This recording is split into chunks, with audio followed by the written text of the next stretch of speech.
Ayan, good morning po. Isang makulimlim na araw po sa inyong lahat, kabayan. So, makulimlim ang panahon, umulan, magdamag. At ngayon po ay magbebenta na ho tayo ng ating pong mga nakalakal na lata. Dito po kasi sa Canada, ibinibili po yung lata ng beer. 10 cents per bottle. Kaya pagka umaga po kasi, lalo na pag Friday, tayo po ay namumulot ng lata sa mga bin ng mga dito sa backlane. Kaya nakakaipon tayo mula nung nag-winter. Ayan, may mga naipon tayong lata. Diba, pakita ko sa inyo yung mga napupulot ko lata ng beer. So ito na siya, yung mga napulot natin mga lata ng beer. Atin pong ibebenta na. Ayan po, mga naipon po natin yan nung winter. So sayang naman, pinupulot ko siya pag may nadadaanan akong mga lata. Ayan po, na nakasabit. Naipon ko rin, pinapatuyo ko. Ayan, so isakay na natin sa sasakyan.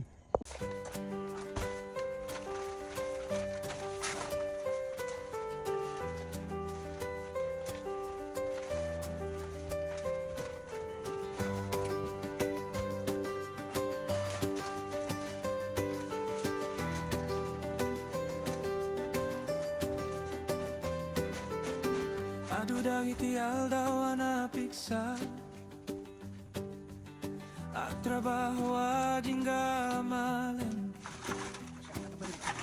aksadeng iti nitkenuran kasto iti biyag mi dito'y Canada kayang uray nariga agtutuloy lang gapukeng kapamilya mi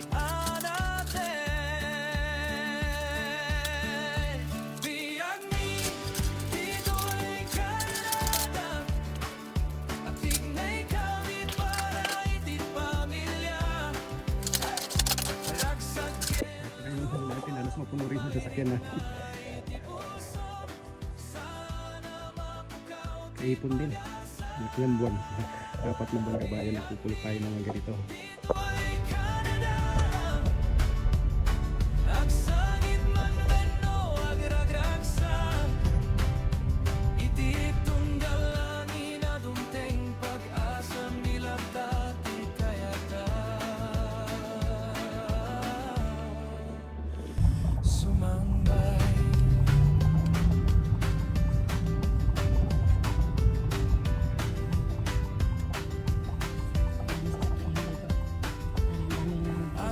kakap sa takaduami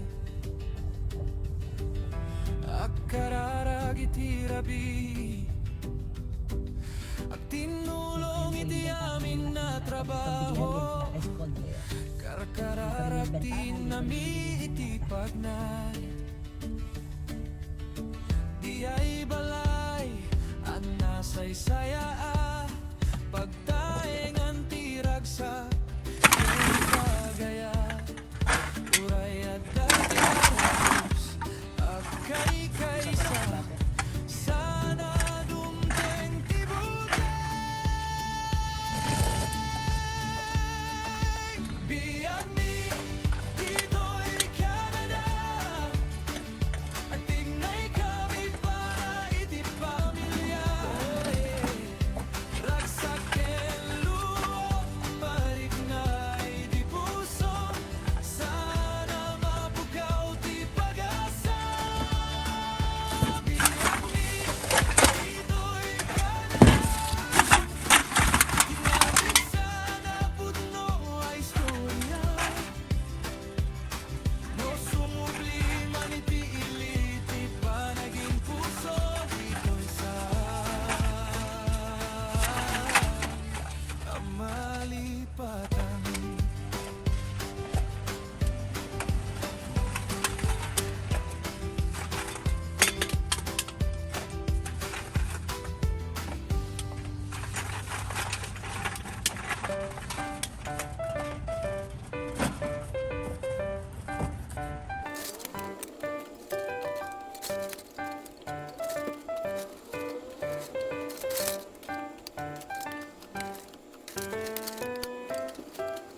tayo kasi masakit sa bayo kong kabayo.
Plus 13, 30 na kampag.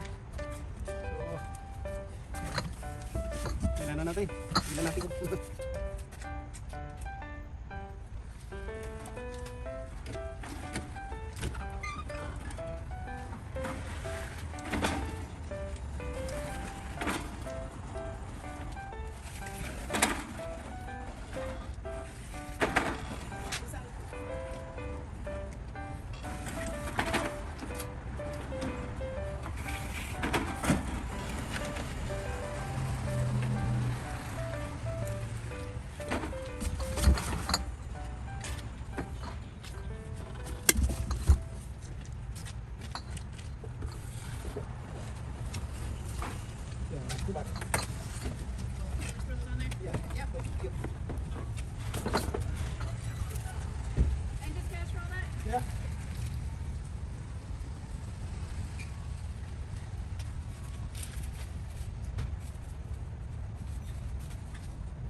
Thank you. You're welcome.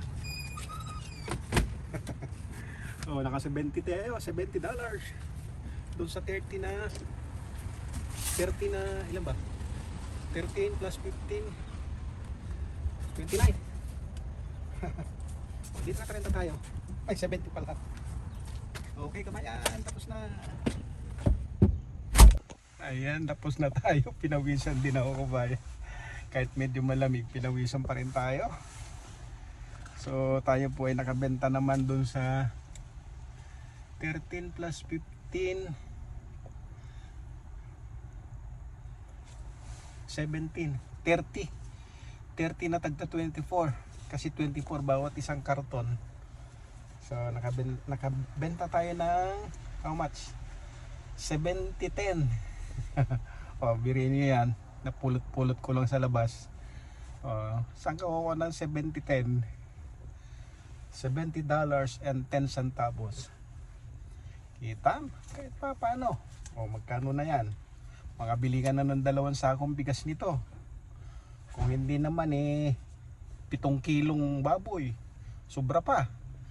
Baka 10 kilong baboy. Depende kung anong klaseng laman.